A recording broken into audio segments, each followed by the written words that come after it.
शहर नूर के मरकजी चौक में आज गैर मामूली हलचल थी। बादशाह ने एक अजीब फरमान जारी किया था। हर ग़ुरूब आफ्ताब पर वो शख्स बादशाह बनेगा जो मेरा मामा हल कर ले, मगर सिर्फ 1 मिनट के लिए। लोग हैरान थे। 1 मिनट का बादशाह क्यों?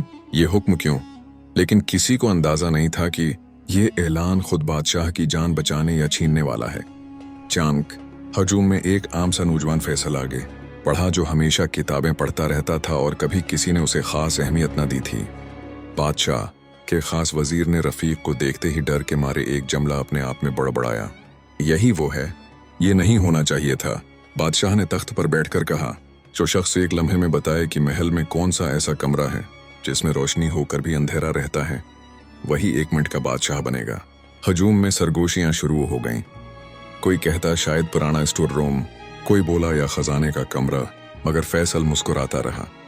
जब फैसल ने जवाब दिया तो वजीर का चेहरा बिल्कुल जर्द पड़ गया, जैसे कोई राज खुल गया हो। फैसल ने कहा, वो कमरा बादशाह का दिल है, जहां सच्चाई की रोशनी आती है मगर जुल्म का अंधेरा छाया रहता है।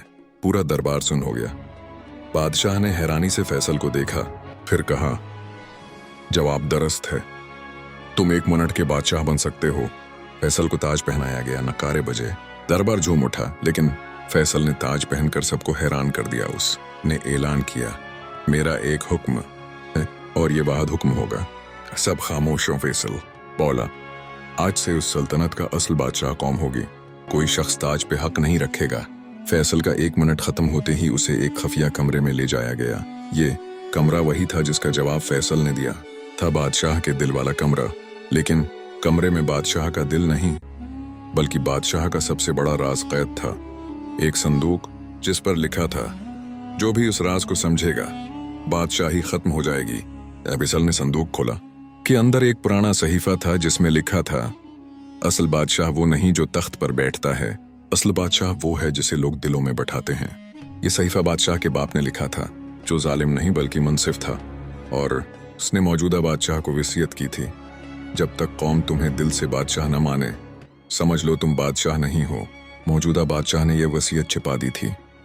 फैसल सच सामने लाना चाहता था, लेकिन वजीर ने दरबार में ऐलान कर दिया, ये नौजवान तख्त पर कब्जा करना चाहता है, उसे गिरफ्तार किया जाए। मुहाफिज आ गए, मगर फैसल ने चीख कर कहा, मैंने बादशाह से उसका छुपा हुआ राज देखा है, तुम लोग सच जानते ही नहीं। मुहाफिज रख गए क्योंकि फैसल ने सहीफा सबके सामने खोल दिया। बादशाह का चेहरा फख्रमंद, वजीर का चेहरा खौफजदा। फैसल ने बोलकर दरबार को हिलाकर रख दिया, आज बादशाह नहीं, हम सब फैसला करेंगे कि कौन बादशाह बनने का हक रखता है। लोग सड़कों पर निकल आए। महल के बाहर हजारों लोग जमा थे। उन्हें मालूम हो चुका था कि असल बादशाह वो नहीं जिसके पास ताकत है, बल्कि वो है जो इंसाफ करे। बादशाह ने घबरा कर वजीर को बुलाया।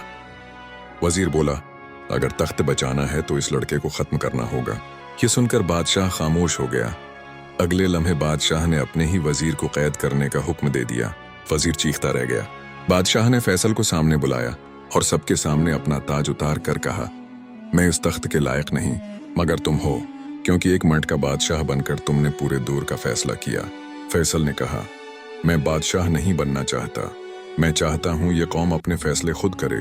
दरबार में मुकम्मल खामोशी छा गई। लोगों ने फैसला किया कि सल्तनत में अब बादशाही नहीं रहेगी, बल्कि मुश्तरका कौंसिल हुकूमत चलाएगी, और उस कौंसिल का पहला रहनुमा कोई और नहीं, रफीक होगा।